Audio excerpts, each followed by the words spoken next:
I felt bad and I only remember what happened immediately before this from the account of my husband. My own memories are very fuzzy, but I know that I was in a bed, my husband was at my side. Suddenly I saw a small light amid darkness. Like being on a kind of silent escalator, I moved closer to the light. That became bigger, brighter, but was in no way dazzling or unpleasant. Then a thought passed my head, wait a minute, you have already heard of this kind of pictures.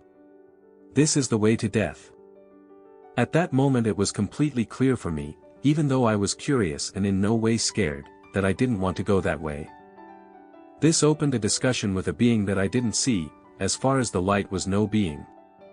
What I can't say exactly, but the memory of this discussion is still very awake until today. It's hard for me to reproduce this discussion as I didn't have the feeling to talk. But what I can say is that it was the most eloquent discussion I ever had in my life. I disclosed my reasons why I didn't want to continue.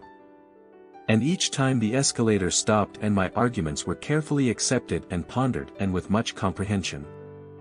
Actually even more, I had the feeling that my opposite knew myself almost better than I did myself, and answered. As soon as I stopped talking I started again to move to the light.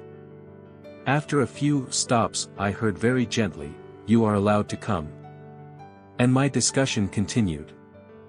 The closer I came to the light the stronger was my wish to continue with this life on earth, and the clearer was my motivation. But now this gentle invitation was repeated again, "You are allowed to come." I expressed my last argument very short and succinct. But unfortunately I can't reproduce it in the way I told it my opposite. In the sense it was that I said, if I was dying now, so my 3 small children, 3 years, 18 months, and 10 days old, wouldn't remember their mother and they would never experience the love of their mother.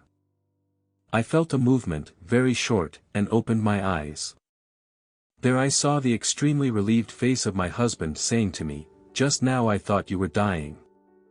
As of that moment the therapy started to work, and much to the amazement of the doctor I survived that night until today. Initially I thought it a dream. But the quality was much clearer, the memory much more present and permanent, than I ever had after a dream. Yes, until today I remember it very distinctly. It's less the optical impressions, but more the emotional experience that makes this experience so unforgettable. Afterwards I wasn't the same as before. Already as a youth I got occasionally a dream that you could call clairvoyant.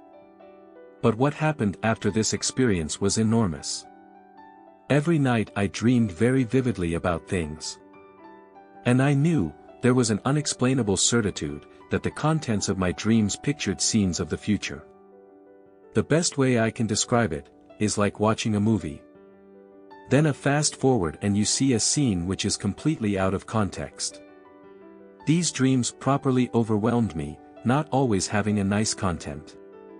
Even though they didn't scare me directly, they kept me preoccupied during the day. My sleep was disturbed, and finally I started to doubt my sanity. Therefore, I saw a friend, a female psychiatrist, for a test, and she certified me a strong mental health.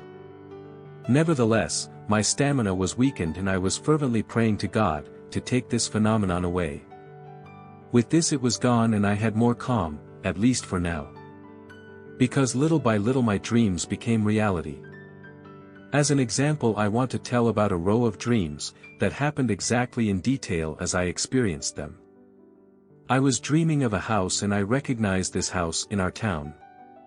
Except that the house of which I dreamed looked differently. It had a greater extension, whose details I remembered exactly, and I described them to family members. Then I saw in this house a man and a woman quarreling at the stairhead. And the woman was falling down the stairs head forward and died on the spot. I felt immediately the feelings of the man. On the one hand a big fright with sorrow about the fall, together with a great portion of relief and release. I asked myself the question of the guilt of the man and answered it myself, he is not guilty, it was but an accident. So far my dream. Now to reality, I didn't know it but the house was the parental home of my English teacher. When she married they had been building the extension to the house. in which they have been living and in which many years later this accident happened. The police had an investigation and concluded for an accident. Those dreams had been a big strain for myself. But when they stopped, I wondered if I had not been passing a chance, maybe rejecting a talent. From my today's view, I find that it was right this way, because I could again gain ground in this realm, grounding myself. Years later I realized that this aptitude was not completely lost. If something is very important for me, I still can get information without too much strain. So my NDE was not only incisive for the moment. It gave my life another direction.